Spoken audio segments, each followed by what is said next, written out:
transforming from this to this.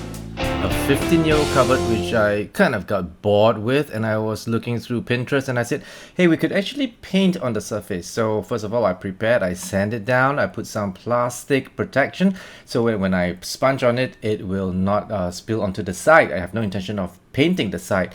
So here we are, we have blue paint and pearl or silver. These are not normal paint, these are memento paint, which means it has a bit of a rustic and textured effect. So just paint very generously, and not generously, sparingly, so that you can still see the wood texture. I started off with the gray at the bottom and just use a fine brush, a soft fine brush, and you know, it's quite effortless and you don't need a lot of skill. And you know, this whole thing took me about 15 minutes at most to paint, and the blending is not so difficult. After I painted the gray from bottom up, I left a little gap, and then I started the blue from the top. So what I just did is I take some blue and some gray paint, blend it together, and then there you go. I start from the top, and then as merge between the gray and the blue, I mix the ink a little bit and smudge it. Quite easy actually.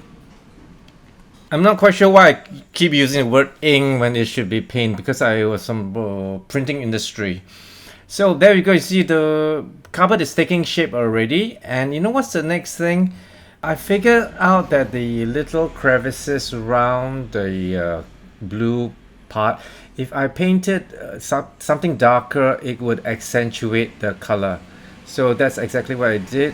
You know, you could use a stain, a oak color stain, or you can just use a poster color because it absorbs it quite well. Okay, so I use a dark black, the poster color. And you know, it's so effortless because as you paint natural wood, it just slides on and it's so easy. And not only that, you see that black part, when you paint over the areas that has been worn out, it just absorbs in, because any kind of liquid like paint or oil blends in natural wood so well. Okay, so after I did it, I was actually quite happy, so I left the effect there. It wasn't, I would have wiped it off. So this is a final restoration, which I thought it looked pretty good, but you know, my family says, it looks so dull, so antique. And you know what, I'm gonna do a little bit more. By then I was so exhausted, so I asked my helper, would you like to try painting for the first time? And she said yes. She's from Mizoram, and did she just smell the paint? Anyway, she did a terrible job, terribly good.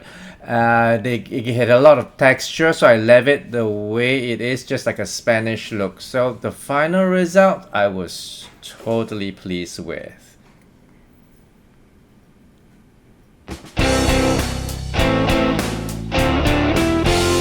So do subscribe to see more furniture restoration.